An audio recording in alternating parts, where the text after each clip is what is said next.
télésiège.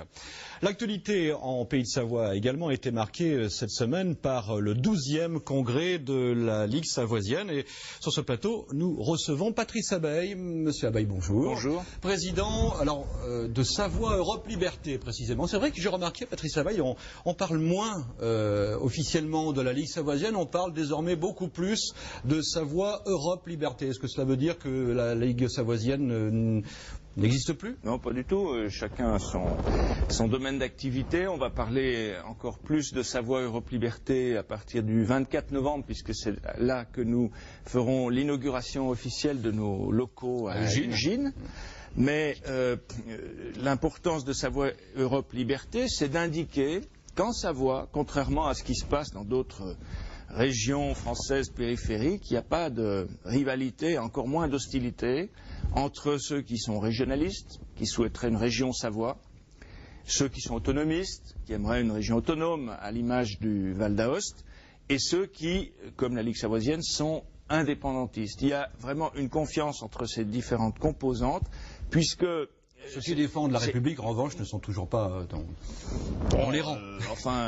La République, l'ouverture, mais il y a des limites. Ça, c'est encore un vaste sujet. La République, les valeurs de la République, c'est un autre débat. Non, il s'agit de savoir comment, en Savoie, on pourrait réfléchir ensemble sur l'avenir de la Savoie, qui est une nation européenne, qu'on le veuille ou non, c'est comme ça, historiquement, et surtout décider pour l'avenir. Alors, on part de zéro, c'est très simple. Depuis l'annexion de 1860, il n'y a plus de Savoie d'un point de vue institutionnel. Il y a 2 départements, 2 préfectures, Annecy-Chambéry, 2 préfets. Et puis, les choses essentielles se décident toujours à Paris. Quelques petites choses à Lyon, au Conseil régional. Et sur place, on ne peut faire malheureusement que de la gestion. Bon, donc, le centralisme parisien, il n'y a pas que les Savoisiens. Il est écrasant, il n'y a pas que chez nous qu'il sévit, mais il y a un avantage chez nous, c'est qu'il y a une cohérence entre tous ceux qui ne veulent pas en rester à ce néant de la Savoie, ceux qui veulent progresser, au moins par une région, si possible par l'autonomie, et c'est ce que je pense souhaitable en tant que secrétaire général de la Ligue savoisienne, comme un État souverain d'Europe, partenaire des 27 autres Mais qui sont en Europe. Vous penchez plus vers une région Savoie, au même titre qu'il y a une région Rhône-Alpes, par exemple, ou vraiment une région autonome de Savoie? Nous, c'est très clair, à la Ligue savoisienne, nous avons un objectif qui est sans doute lointain mais réaliste, c'est que la Savoie reprenne sa dignité d'autrefois et redevienne un État européen pour discuter avec ses partenaires. Mais nous avons dit depuis de nombreuses années que nous étions preneurs de toute avancée. D'ailleurs, en 2000, lorsque M. Guémard et M. Nicolin ont mis en piste l'Assemblée des pays de Savoie, qui est la réunion périodique des 2 conseils généraux, nous les avons félicités, nous avons dit que c'était un petit progrès. Malheureusement, on a vu qu'il n'y avait pas un véritable engagement et que cette Assemblée des pays de Savoie, c'est juste un label un peu plus joli que l'entente qui était existante précédemment entre les 2 départements et qu'elle a très peu de production. Sa seule production vraiment tangible, et que nous approuvons, c'est d'avoir mis sur pied une marque commerciale pour le tourisme, c'est Savoie-Mont-Blanc. Voilà, l'APS qui a des compétences, mais après il faut transformer l'essai. Ça c'est très bien, et donc M. Charlet, M. Boucher, qui sont beaucoup engagés là-dedans, on a parlé avec eux. Moi je trouve que, comme tous les Savoisiens, on trouve que c'est une bonne initiative pour ne pas aller sur le marché du tourisme divisé entre Savoyards et Hauts-Savoyards. Mais bon, malheureusement, c'est la seule décision. Là, le congrès qui se déroule actuellement, en ce moment, il est quasiment terminé, alors où nous parlons.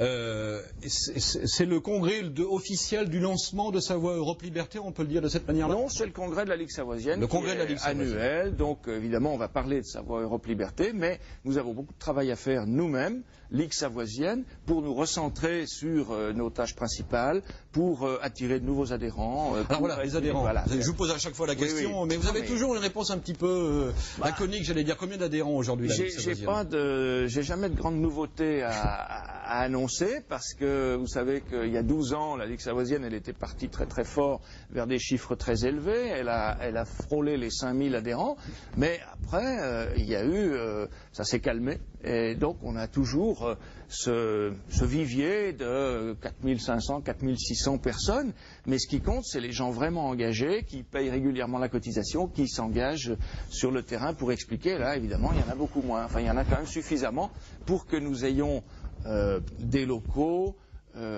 un secrétariat permanent ouvert du lundi au vendredi, et puis un journal qui a connu une longue interruption de parution à cause de nos problèmes d'intendance. Mais enfin, bon, nous avons tout ça.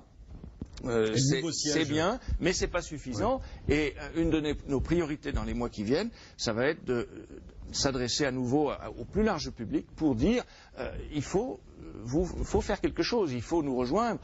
Quels vont être, monsieur, on ne peut pas vivre sur nous-mêmes. Vos nouveaux arguments, parce que c'est vrai que vous l'avez dit à l'instant, la Ligue savoisienne a eu sa période très très forte où il y avait effectivement de très très nombreux adhérents. Et puis évidemment, ça s'est un petit peu effiloché au fil du temps. Oui. Et malgré les arguments, donc quels sont les arguments que vous allez à nouveau mettre en évidence pour rebooster justement cette Ligue savoisienne? Ça s'est effiloché, vous dites, enfin bon, un petit peu rassis parce que les choses sont plus difficiles que ce que beaucoup imaginaient au départ. Vous savez, bon, il y a eu un contexte où tout d'un coup, en Europe, de nombreux États sont apparus dont on ne connaissait même pas l'existence. La Slovénie, l'Estonie, etc. Bon, ça c'est venu tellement brutalement que beaucoup se sont dit, et j'en étais, en Savoie, il faut donner un bon coup d'épaule et puis on va faire comme les autres. En réalité, la France est en crise. Le Premier ministre Fillon a même dit en faillite. Mais enfin... on lui a reproché d'ailleurs. On lui a reproché. Mais enfin, c'est quand même un État centralisé qui a une forte inertie et qui... prend du temps avant de disparaître, beaucoup de temps. Donc c'est plus difficile, mais les arguments, je peux vous dire qu'ils ne manquent pas. Alors ils ont été évoqués dans ce congrès, et il est assez clair maintenant que même si le changement à la tête de la France, donc Nicolas Sarkozy succédant à Jacques Chirac, a été un grand remue-ménage d'idées, de style et de communication, on retombe quand même toujours dans les ornières françaises. Vous nourrissez plus d'espoir avec le président Sarkozy qu'avec son prédécesseur de communication, pour faire passer des messages, les vôtres? Non, enfin, ni personnellement, ni notre mouvement. Nous n'avons jamais nourri le moindre espoir à l'égard de Nicolas Sarkozy. D'ailleurs, je vous l'avais dit ce printemps dans une émission qui n'a pas pu être diffusée, ce n'est pas votre faute d'ailleurs.